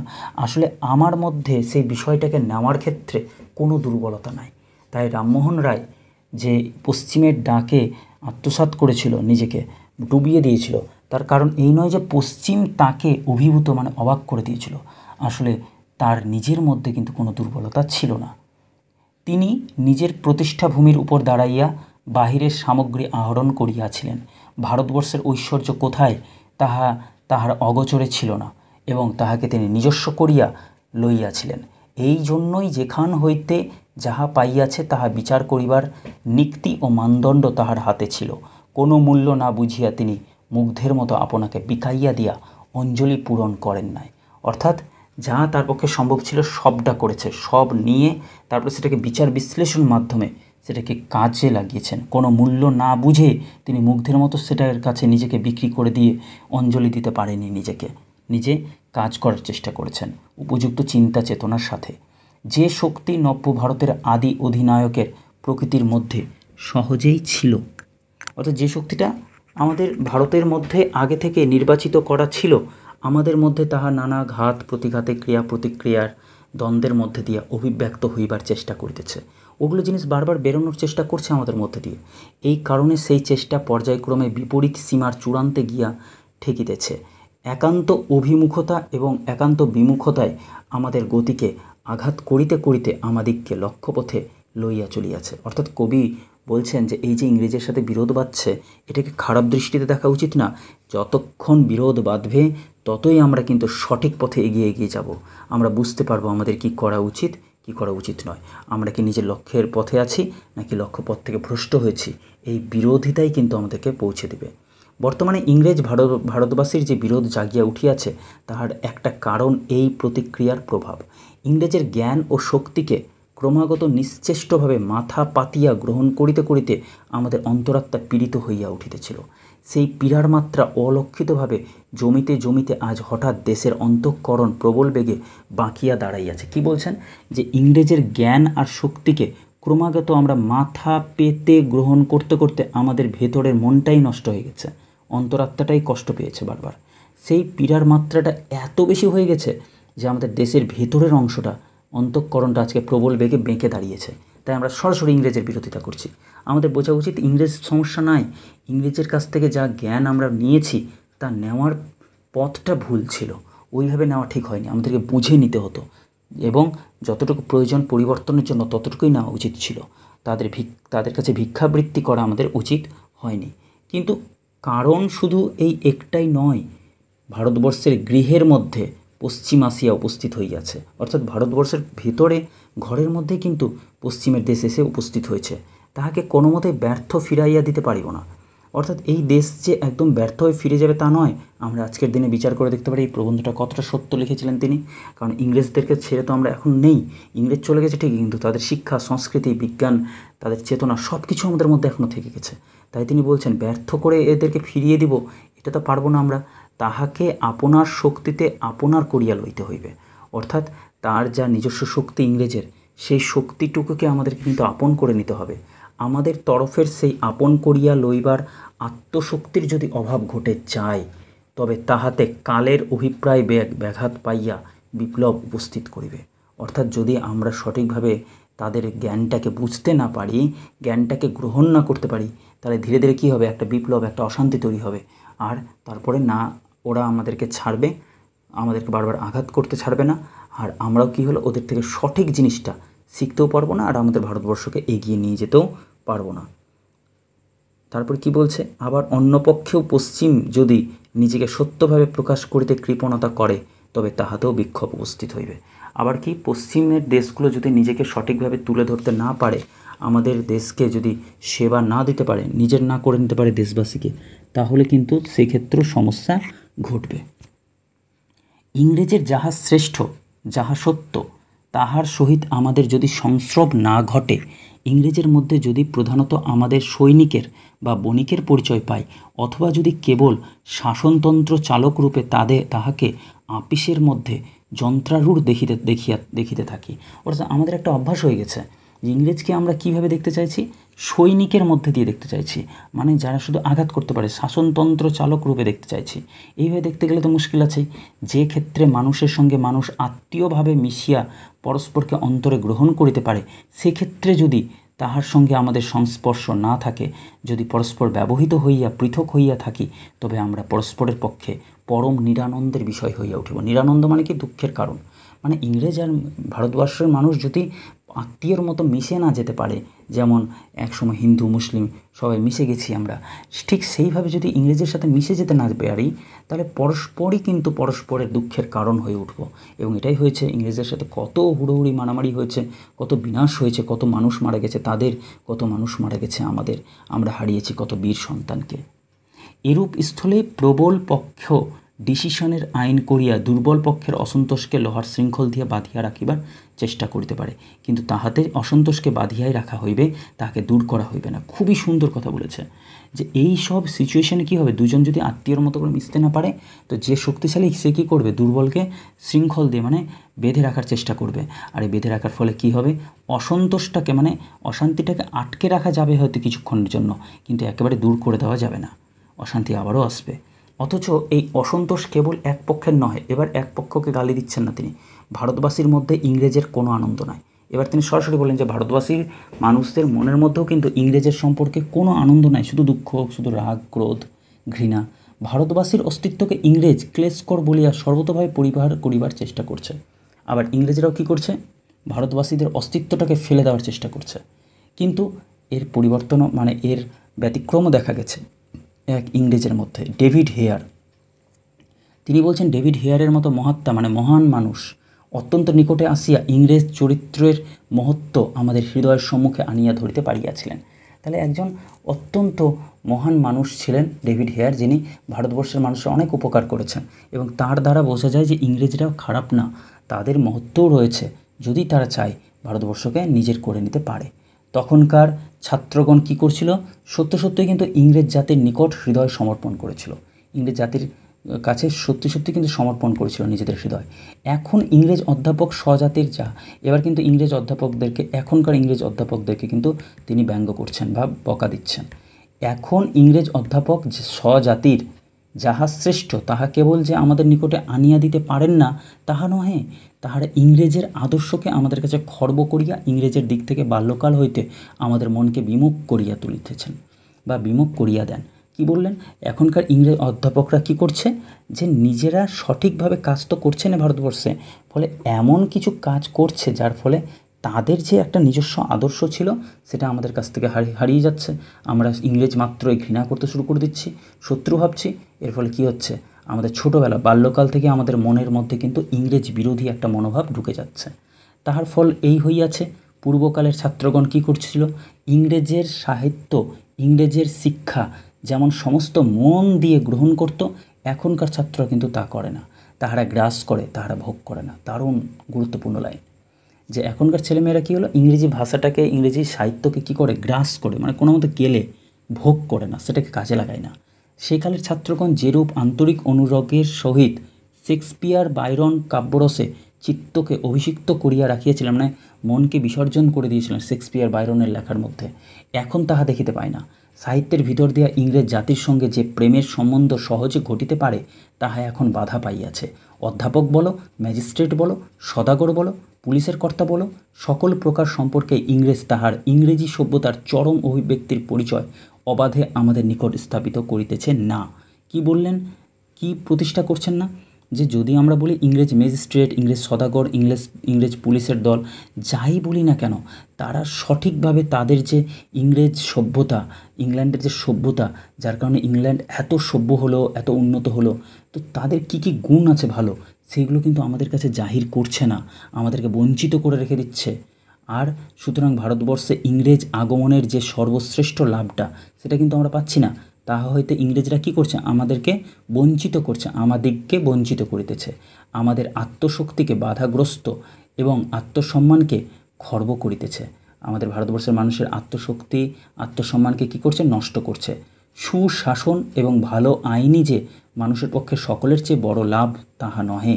মানে কেবলমাত্র সুশাসন করতে গেলে আর ভালো আইন তৈরি করলে যে সেটাই আমাদের সকল মানুষের কাছে ভালো তা নয়। আপিস, আদালত, আইন এবং শাসন তো মানুষ নয়। এগুলো কি মানুষ? শাসন, আইন এগুলো বা অফিস, আদালত এগুলো দিয়ে কি মানুষকে বিচার করা যায়? যায় না।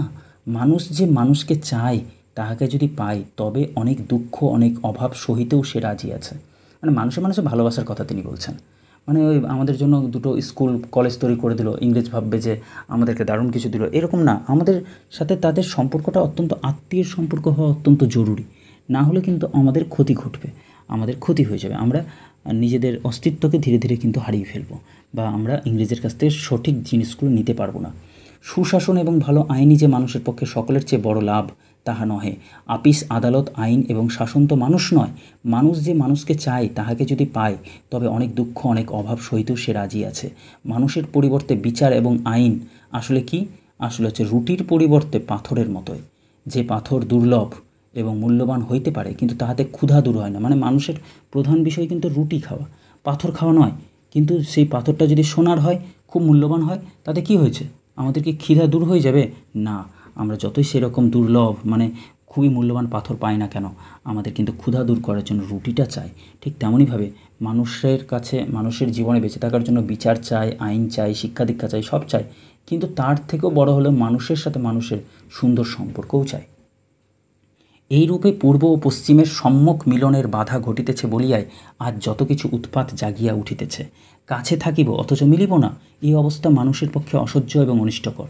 কী সুন্দর, মানে ইংরেজরা থাকছে অথচ 190 বছর থাকার পরেও ভারতীয়দের সাথে তাদের কোনো সম্পর্কই হলো না, ভালো সম্পর্ক। এতে কি হলো, আমরা কাছে থাকবো অথচ মিলব না, এই অবস্থাটা মানুষের পক্ষে অসহ্য এবং অনিষ্টকর হয়ে গেল। সুতরাং একদিন না একদিন ইহার প্রতিকারের চেষ্টা দুর্দম হইয়া উঠিবে। এ বিদ্রোহ নাকি হৃদয়ের বিদ্রোহ, সেই জন্য ইহা ফলাফলের হিসাব বিচার করে না, ইহা আত্মহত্যা স্বীকার করিতেও প্রস্তুত হয়। মানে এইরকম জাতির হারিয়ে যাবে এক সময়। তাই হলো, ইংরেজও আমাদেরকে সঠিকভাবে দিতে পারলো না বা দিতে চাইলো না, আমরাও নিতে চাইলাম না। একসময় কী হলো, তারা বিচ্ছিন্ন হলো এবং হয়তো আমরা অনেকটা অংশে কিন্তু ইংরেজকে সঠিকভাবে পেতে পারলাম না। তৎসত্ত্বেও ইহা সত্য যে এ সকল বিদ্রোহ ক্ষণিক। কেন বলল? যে এই বিদ্রোহগুলো কিন্তু সাময়িক, অল্প সময়ের মধ্যেই সীমাবদ্ধ। কারণ পশ্চিমের সঙ্গে আমাদিগকে সভ্যভাবে মিলিত হইবে এবং তাহার যাহা কিছু গ্রহণ করিবার তাহা গ্রহণ না করিয়া ভারতবর্ষের অব্যাহতি নয়। অর্থাৎ আমরা তো আজ অনেক কিছু ইংরেজের গ্রহণ করেছি, একটা সময় গ্রহণ করতে চাইনি, কিন্তু আজ তো গ্রহণ করছি। ইংরেজি ভাষা থেকে শুরু করে ইংরেজি সংস্কৃতি অনেক কিছু গ্রহণ করেছি। ফলে কবি তখনই বলেছেন যে যা কিছু আমাদের গ্রহণ করবার জন্য ভাগ্যবিধাতা লিখে রেখেছেন তা আমরা গ্রহণ করতে বাধ্য। যতক্ষণ পর্যন্ত ফল পরিণত হইয়া না উঠিবে ততক্ষণ তাহাকে একেবারে বোটায় বাধা থাকিতেই হইবে এবং বোটায় বাধা না থাকিলে তাহার পরিণতি হইবে না। অর্থাৎ যতক্ষণ আমরা সঠিকভাবে তাকে নিচ্ছি না, ইংরেজ কিন্তু যাচ্ছে না। এটাই আমাদের ভাগ্যবিধাতা, ভারতবর্ষের ভাগ্য। এইবার একটা কথা বলিয়া প্রবন্ধ শেষ করিব। ইংরেজের যাহা কিছু শ্রেষ্ঠ, ইংরেজ তাহা যে সম্পূর্ণভাবে ভারতবর্ষে প্রকাশ করিতে পারিতেছে না, সেজন্য আমরা দায়ী। কি বলছেন কবি? কিন্তু সহজভাবে বলে দিচ্ছেন যে ইংরেজের যা কিছু শ্রেষ্ঠ, ইংরেজ তাহা সম্পূর্ণভাবে ভারতবর্ষে প্রকাশ করতে পারছে না। কারণটা কি? কারণটা হচ্ছে আমরা নিজেরাই। আমাদের দৈন্য মানে এই দুঃখ, অভাব, এইসব যদি ঘুচিয়ে দিতে পারি কি না, তাহলেও তারা কৃপণতা আর করবে না। বাইবেলে লিখিত আছে, যাহার আছে তাহাকেই দেওয়া হইবে। অর্থাৎ যে যেটার উপযুক্ত না, তাকে সেটা দেওয়া হবে। এত অভাব নিয়ে মানুষেরা কি এমন নিতে পারবে ইংরেজের কাছ থেকে? আর ইংরেজি বা কেন দিবে, তাই না? তাই ইংরেজরাও কিন্তু কৃপণতা করছে দিতে। সকল দিকেই আমাদিগকে শক্তিশালী হইতে হইবে, তবেই ভারতবর্ষকে ইংরেজ যাহা দিতে আসিয়াছে তাহা দিতে পারিবে। যতদিন তাহারা আমাদিগকে অবজ্ঞা করিবে, মানে ঘৃণা করবে, উপেক্ষা করবে, ততদিন ইংরেজের সঙ্গে আমাদের মিলন হইতে পারিবে না। আমরা রিক্ত হস্তে, মানে খালি হাতে, তাহাদের দ্বারে, মানে দরজায় দাঁড়াইলে বারবার ফিরিয়া আসিতে হইবে। ইংরেজের মধ্যে যাহা সকলের চেয়ে বড় এবং সকলের চেয়ে ভালো, তাহা আরামে গ্রহণ করিবার নহে, তাহা আমাদেরকে জয় করিয়া লইতে হইবে। কি সুন্দর কথা! যা ইংরেজদের মধ্যে ঠিক আছে, ভালো আছে, সবচেয়ে শ্রেষ্ঠ আছে, সেগুলো আমরা হাত জোর করে পাবো না, আমাদের পরিশ্রম করে জয় করে নিতে হবে। আমাদেরকে সেই ইংরেজদের কাছ থেকে সেগুলো শিখে নিতে হবে। ইংরেজ যদি দয়া করিয়া আমাদের প্রতি ভালো হয়, তবে তাহা আমাদের পক্ষে ভালো হইবে না। মানে ইংরেজ যদি দয়া করে আমাদেরকে কিছু শেখায়, তাহলে সেটা কিন্তু আমাদের জন্য ভালো হবে না। বাস্তবে আমরা কিছু শিখতে পারবো না। আমরা মনুষ্যত্ব দ্বারা তাহার মনুষ্যত্বকে উদ্বোধিত করিয়া লইব। অর্থাৎ কীভাবে আমরা ইংরেজের মন জয় করব? নাকি আমাদের মানবিক গুণ দ্বারাই কিন্তু ওদের মনের গুণটাকে বের করব। ইহা ছাড়া সত্যকে গ্রহণ করিবার আর কোনো সহজ পন্থা নাই। সত্যি এটাই যে তারাও মানুষ। আমাদের মনুষ্যত্ববোধ জাগরণ হলে তাদেরও মনুষ্যত্ববোধ নিশ্চয়ই জাগরণ হবে। এই সত্যটাকে গ্রহণ করতেই হয়। এ কথা মনে রাখিতে হইবে যে ইংরেজের যাহা শ্রেষ্ঠ, তাহা ইংরেজের কাছেও কঠিন দুঃখেই উপলব্ধ হইয়াছে। মানে ইংরেজ যা অর্জন করেছে তা কিন্তু খুব কষ্ট করে অর্জন করেছে, এটা তো মেনে নিতে হবে, তাই না? এটাকে অস্বীকার করার নেই। তাহলে আমাদেরও কী করা উচিত? তাহা দারুণ মন্থনে মথিত হইয়া উঠিয়াছে, তাহার যথার্থ সাক্ষাৎ লাভ যদি করিতে চাই, তবে আমাদের মধ্যেও কী করতে হবে? একটা শক্তির আবশ্যক আছে। আমাদের মধ্যে যাহারা উপাধি বা সম্মান বা চাকরির লোভে হাত জোর করিয়া, মাথা হেট করিয়া ইংরেজের দরবারে উপস্থিত হয়, কি সহজভাবে কবি কিন্তু সবাইকে আঘাত করছে বা ব্যঙ্গ করছে। কিন্তু যেসব দেশবাসীরা, মানে আমাদের দেশের যেসব মানুষেরা কি করছে, চাকরি অথবা সম্মান অথবা উপাধির লোভে হাত জোর করে, মাথা নিচু করে ইংরেজের দরবারে উপস্থিত হচ্ছে, তাহারা ইংরেজের ক্ষুদ্রতাকে আকর্ষণ করছে। ইংরেজের মধ্যে যে বড় কিছু আছে পাওয়ার ইংরেজদের কাছ থেকে, সেইটা ওরা কোনোদিন পাবে না। এরা ক্ষুদ্র জিনিসটাকে চাইছে। তাহারা ভারতবর্ষের নিকট ইংরেজদের প্রকাশকে বিকৃত করিয়া দেয়। অন্যপক্ষে যাহারা কাণ্ড জ্ঞানবিহীন, অসংযত ক্রোধের দ্বারা ইংরেজকে উন্মত্তভাবে আঘাত করতে চায়। আবার অনেক মানুষ ছিল যারা কি করছে, বারবার ইংরেজকে আঘাত করতে চাইছে, তাহারা ইংরেজের পাপ প্রকৃতিকেই জাগরিত করিয়া তোলে। মানে কি, ইংরেজও তখন কি করবে? উল্টো আবার আঘাত করার চেষ্টা করবে। তো এটা মানে আঘাত করলে তো আঘাতই পাবে, তাই ভারতবর্ষের মানুষরা যদি ইংরেজকে আঘাত করে তাহলে তার পরিণাম কী হবে? ইংরেজও কিন্তু নিজের পাপ ভাবনা চিন্তাকে কিন্তু বের করবে, তারাও আঘাত করবে। ভারতবর্ষ অত্যন্ত অধিক পরিমাণে ইংরেজের লোভকে, ঔদ্ধত্যকে, ইংরেজের কাপুরুষতা ও নিষ্ঠুরতাকেই উদ্বোধিত করিয়া তুলিতেছে। এ যদি সত্য হয় তবে এজন্য ইংরেজকে দোষ দিলে চলিবে না। এ অপরাধের প্রধান অংশ আমাদিগকে গ্রহণ করিতে হইবে। স্বদেশে নিজের কথা বলছে, ইংরেজরা নিজের দেশে কেমন সেটা বলছে। স্বদেশে ইংরেজের সমাজ ইংরেজের নীচতাকে দমন করিয়া, মানে নিজের দেশে ইংরেজরা কিন্তু নিজেদের দুর্বলতাকে নিজেরাই দমন করে দেয়, নষ্ট করে দেয়, একদম নীচতাকে সহ্য করতে পারে না। তাহার মহত্বকে কিন্তু উদ্দীপিত রাখিবার জন্য চারিদিক হইতে নানা চেষ্টা নিয়ত প্রয়োগ করিতে থাকে। সমস্ত সমাজের শক্তি প্রত্যেককে একটা উচ্চ ভূমিতে ধারণা করিয়া রাখিবার জন্য অশ্রান্তভাবে কাজ করে। এমনি করিয়া মোটের উপর নিজের নিকট হইতে যত দূর পর্যন্ত পূর্ণফল পাওয়া সম্ভব ইংরেজ সমাজ তাহা জাগিয়া থাকিয়া বলের সহিত, বল মানে শক্তি, শক্তির সাথে কিন্তু আদায় করিয়া লইতেছে। অর্থাৎ কি, ইংরেজরা নিজেদের দেশে কিন্তু নিজেদের দুর্বলতাকে একদম প্রশ্রয় দেয় না, যেটা ভারতবাসীরা করে, নিজেরাই দুর্বল হয়ে থাকছে।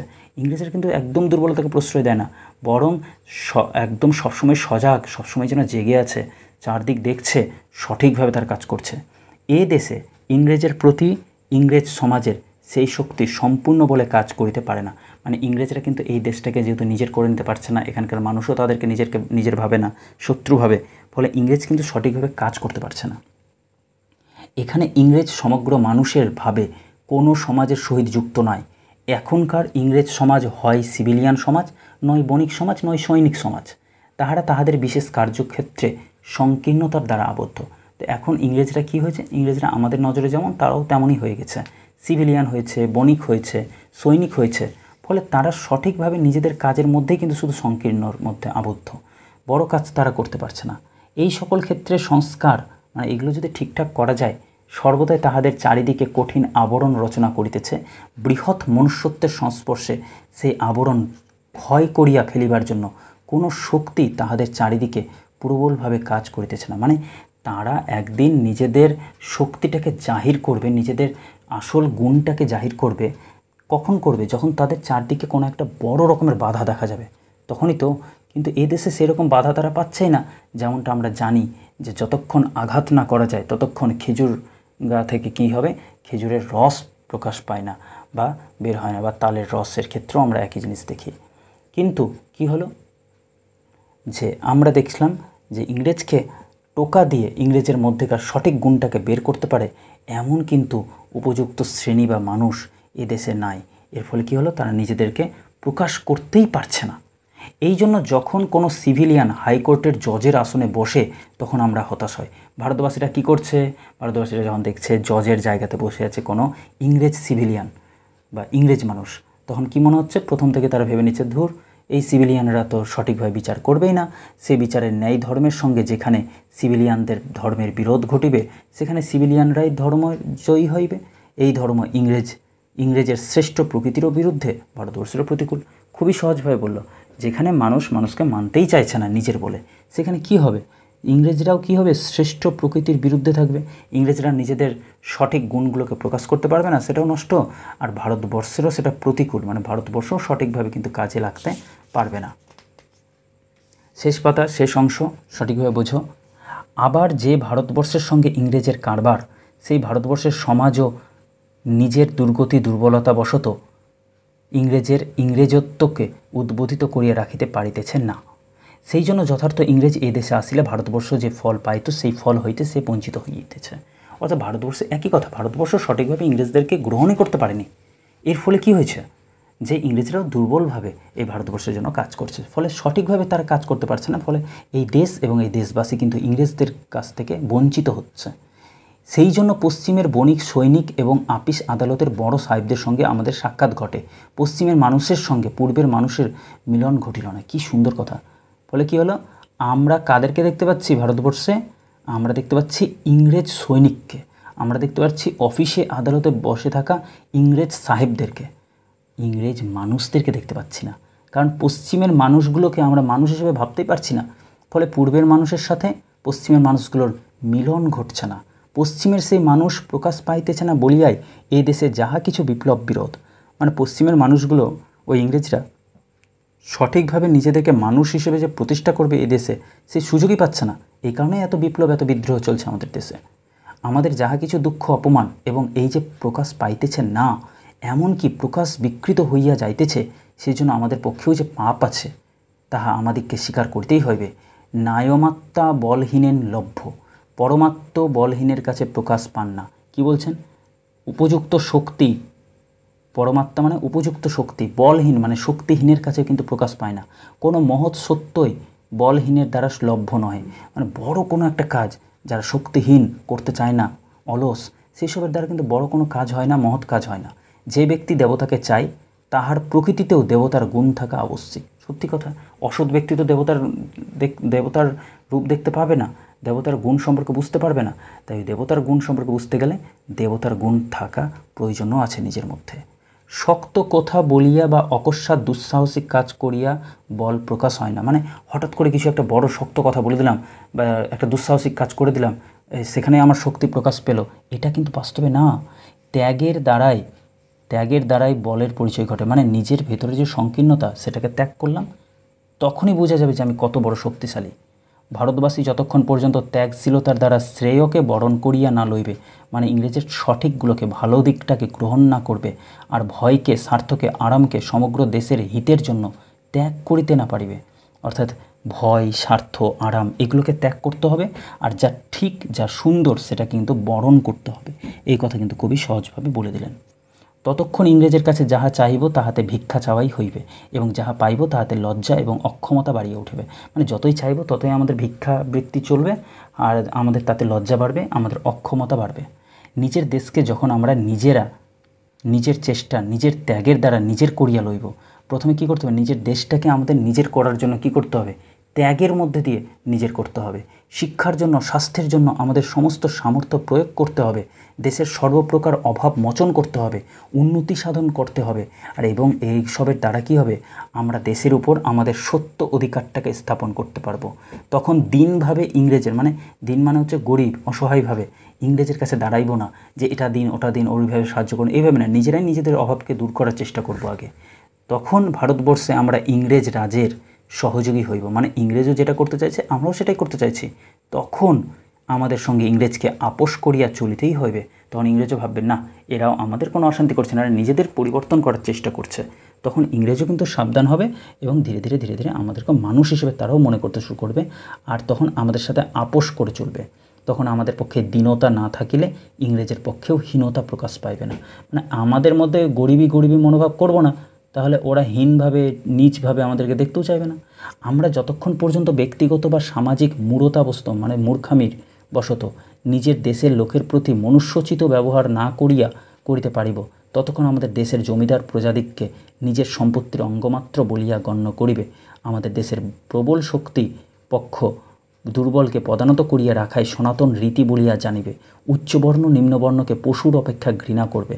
ততক্ষণ পর্যন্ত আমরা ইংরেজের নিকট হইতে সৎ ব্যবহারকে প্রাপ্য বলিয়া দাবি করিতে পারিব না। সোজা কথা, তিনি কি বললেন?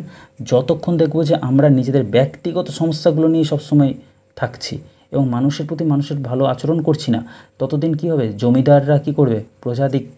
প্রজাদেরকে কি করবে? নিজের সম্পদ বলে মনে করবে, নিজের সম্পত্তি বলে মনে করবে। যারা উচ্চবর্ণ তারা নিম্নবর্ণকে পশুর মতো ব্যবহার করবে। আর যারা তাহলে কি হবে? ইংরেজরা কিন্তু আমাদের সৎ ব্যবহার আমরা যখন দাবি করতে পারবোই না, তখন কিন্তু ইংরেজের কাছ থেকেও দাবি করতে পারছি না সৎ ব্যবহার।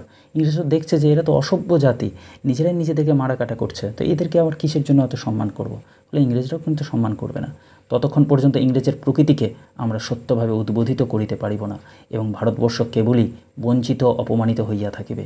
ভারতবর্ষ আজ সকল দিক হইতে শাস্ত্রে, ধর্মে, সমাজে নিজেকেই নিজে বঞ্চনা ও অপমান করিতেছে। নিজের আত্মাকেই সত্যের দ্বারা, ত্যাগের দ্বারা উদ্বোধিত করিতেছে না। এই জন্যই অন্যের নিকট হইতে যাহা পাইবার তাহা পাইতেছে না। এই জন্যই পশ্চিমের সঙ্গে মিলন ভারতবর্ষের সম্পূর্ণ হইতেছে না। সে মিলনে পূর্ণ ফল জন্মিতেছে না। সে মিলনে আমরা অপমান এবং পীড়াই ভোগ করছি। পীড়া মানে দুঃখ ভোগ করা। ইংরেজকে ছলে বলে ঠেলিয়া ফেলিয়া আমরা এই দুঃখ হইতে নিষ্কৃতি পাইব না। ইংরেজের সঙ্গে ভারতবর্ষের সংযোগ পরিপূর্ণ হইলে এই সংঘাতের সমস্ত প্রয়োজন সমাপ্ত হইয়া যাইবে। কি সুন্দর বলল যে ইংরেজকে ছল করে, বল প্রয়োগ করে, মানে আঘাত করে শক্তি প্রয়োগ করে ফেলে দেওয়ার চেষ্টা করতে চাইলে এই দুঃখ থেকে আমরা কিন্তু পার পাবো না। ইংরেজের সঙ্গে আমাদেরকে কি করতে হবে? ভারতবর্ষের সংযোগ পরিপূর্ণ করতে হবে, তাহলে কিন্তু এই সংঘাত বা এই সমস্যার ঝামেলার সম্পূর্ণ সমাপ্ত হইবে। তখন ভারতবর্ষে দেশের সঙ্গে দেশের, জাতির সঙ্গে জাতির, জ্ঞানের সঙ্গে জ্ঞানের, চেষ্টার সঙ্গে চেষ্টার যোগ সাধন হবে। কি সুন্দর কথা! তখন ভারতবর্ষের দেশের সঙ্গে দেশের, জাতির সঙ্গে জাতির, জ্ঞানের সঙ্গে জ্ঞানের, চেষ্টার সঙ্গে চেষ্টার যোগ সাধন হবে। তখন বর্তমানে ভারত ইতিহাসে যে পর্বটা চলিতেছে সেটা শেষ হইয়া যাইবে এবং পৃথিবীর মহত্তর ইতিহাসের মধ্যে সে উত্তীর্ণ হইবে। অর্থাৎ ভারতবর্ষীয় ইতিহাস তো পৃথিবীর শ্রেষ্ঠ ইতিহাসগুলোর মধ্যে নয়, কিন্তু এই যে একটা সমস্যা, সেই সমস্যা থেকে সঠিকভাবে যদি উত্তরণ করা যায় তাহলে কি হবে? বর্তমানে যে পর্বটা চলছে, মানে সেই সময় যে পর্বটা চলছিল ভারতের ইতিহাসের, সেইটা শেষ হবে। আর সেটা শেষ হওয়ার পরে পৃথিবীর মহত্তর ইতিহাসের মধ্যে সেটা উপরে উঠে যাবে। এইভাবে আমরা দেখলাম যে কি পূর্ব আর পশ্চিম সম্পূর্ণ প্রবন্ধটা ব্যাখ্যা করলাম আমি। আপনাদের আলোচনাটা কেমন লেগেছে? একটু বিস্তারিত হয়ে গেল তো, আপনারা নিশ্চয়ই যারা মন দিয়ে শুনেছেন তাদের নিশ্চয়ই কাজে লাগবে। ধন্যবাদ, ভালো থাকবেন, সাথে থাকবেন।